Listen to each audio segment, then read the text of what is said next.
The more attached to something you are, the further it eludes your grasp. That's right. The more you are detached from it, the more opportunities for happiness come your way.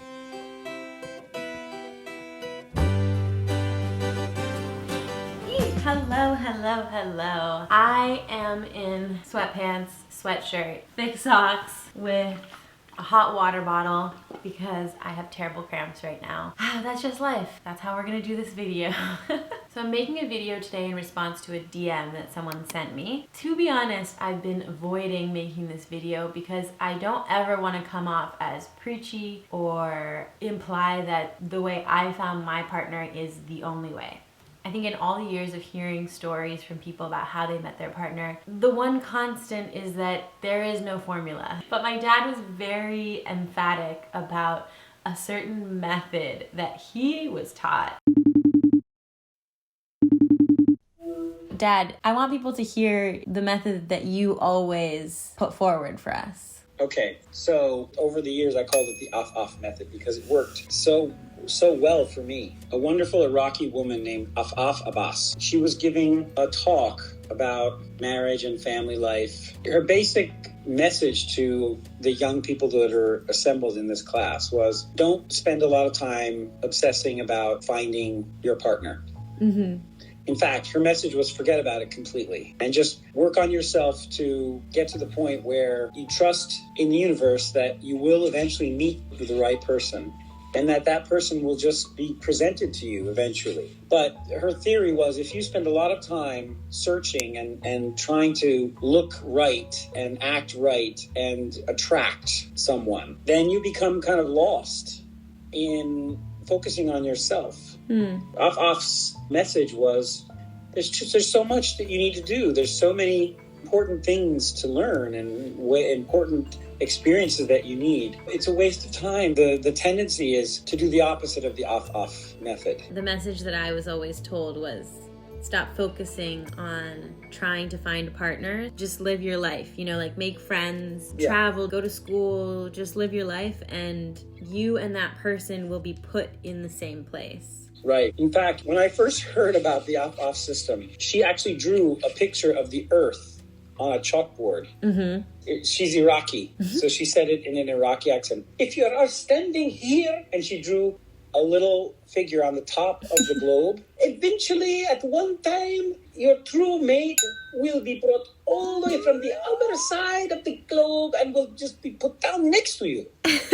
It was definitely true for you, and it was true for Callan, and it was true for Syria. I could not handle the idea of the Afaf method. I never did the Afaf method. It felt completely counterintuitive to me. Didn't make sense. But then I met David. What I've come to realize now is that he did the Afaf method. In a miraculous way, by the way. He just came out of nowhere. I know. It worked out. He was not thinking about a partner. He was focused on other things, and then he ended up in my living room. I was never able to implement the Afaf method, but someone was. I didn't always practice this very well. I was actually dating a woman for 2 or 3 years, and we were very serious, but at a certain point, it was like torture, this relationship, because it was just like on again, off again, on again. And so then I just said, oh my God, I think I have to try the Afaf system.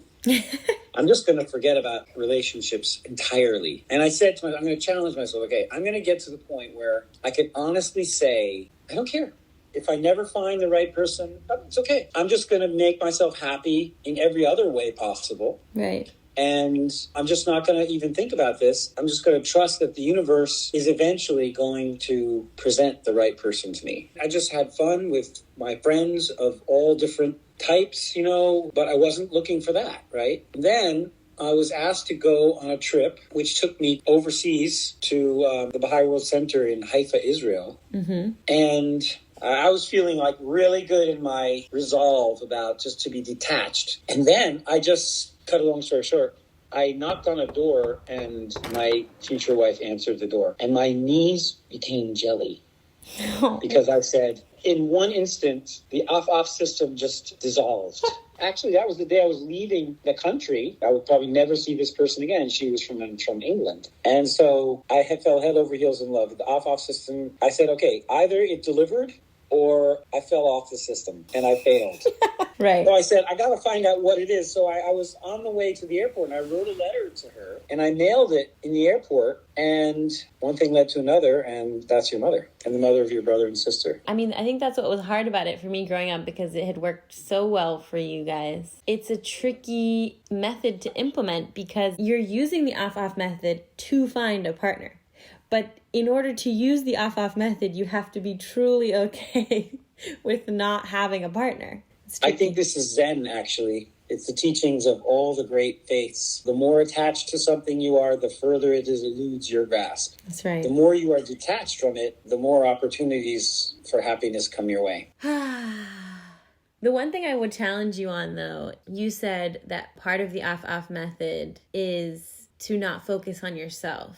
I don't think you need to focus on yourself, but I feel like instead of looking for a partner, all of us should be doing this every day, trying to better ourselves, trying to improve our character and our inner That's being. It's a very good point to make, and I'm glad you raised that because it clarifies.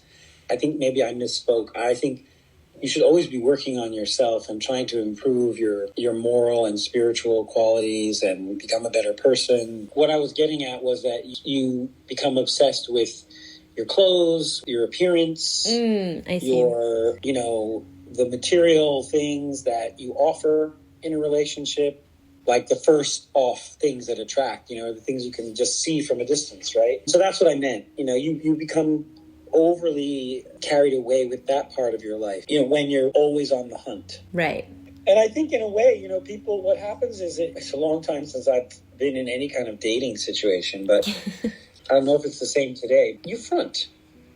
Mm-hmm. A lot of games get played, like, oh, should I text her now? She didn't text me. Should I call? Should I not call? Am I coming on too strong? Mm-hmm. Should I be more aloof? You end up not really being authentic. Mm-hmm. So that's actually the things that I wanted to get, out of my life. I don't want to even think about all that. Mm-hmm. It was like a weight lifted off me. It's like so much time, mental time and energy for so many other things when I just jettisoned that. No, I think that's such a good point, and that's a helpful reminder for anybody who's in that stage of life at the moment, because it's hard to avoid that if you're not being intentional about it. You do automatically front and you just try to show them the best parts of yourself. Right. Thank you, Dad. Does that give you what you need? It does, yeah. Thank you. I think it'll be helpful. Okay, good.